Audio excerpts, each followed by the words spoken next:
morning, Rockets. Thank you for tuning in into RCSA Broadcast News. I'm Feroz Hashimi. And I am Jaden Michael.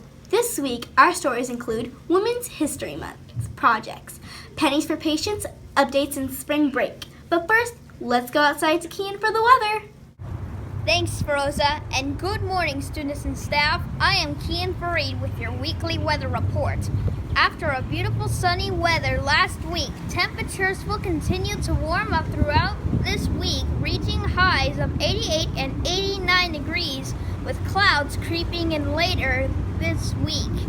I guess it's time to get out those flip-flops and head to the beach over spring break.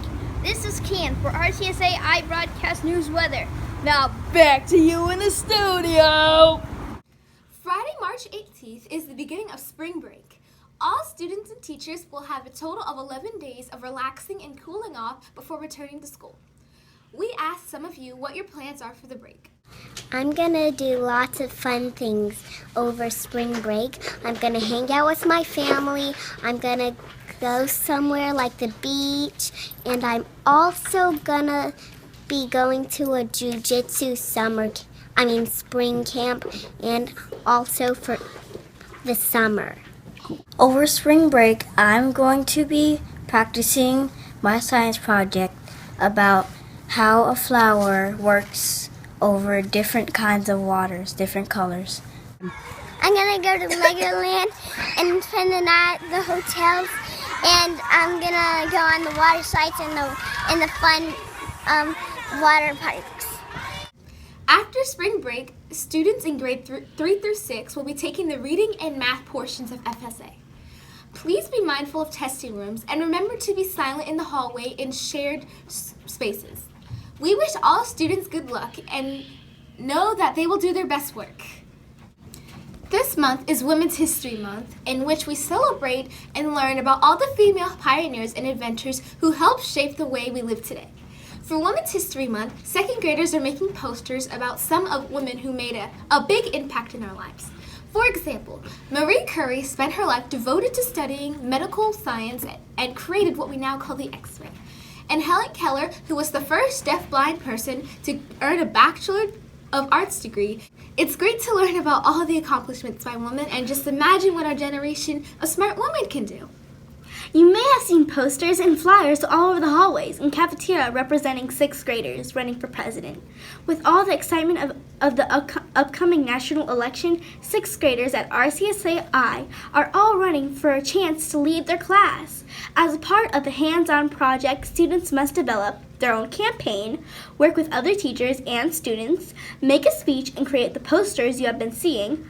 Voting for the election will take place over the next couple of weeks, and the winner will be announced on April 7th.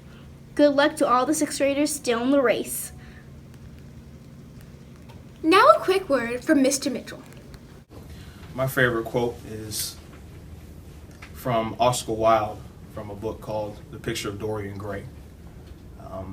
The quote basically goes, "People know the price of everything, but value the price of nothing."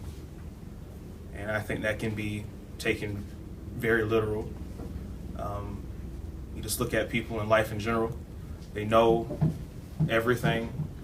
They buy everything. They have everything, but they don't really value it. It doesn't really matter to them what they do to it, what they do with it. They mistreat the things around them, whether it be inanimate, and that causes them to mistreat the people around them. So it kind of has a twofold. You may know what your family is valued as, but you don't treat them like it. You don't respect them and appreciate them the same way that you should. The same way that you do a game that you bought or a toy that you just got. You don't appreciate it the same way. Even though you know how much it costs, you still have this feeling of knowing more and knowing better, that it makes you not want to do the right thing, and it causes you to make mistakes that you shouldn't make. And that could be in your life going forward, that could be mistakes in the past.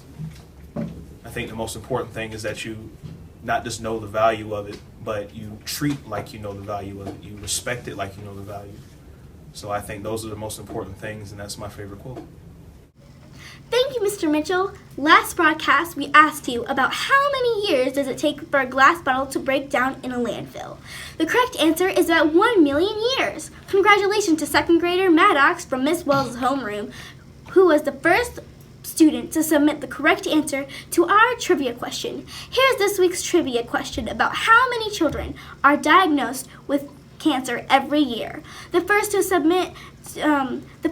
person to submit the correct answer to Miss Rink in room 114 will receive a prize. Good luck. Thank you all for tuning in to RCSAI Broadcast News today. We hope everyone has a wonderful week. And as always, aim high, Rockets!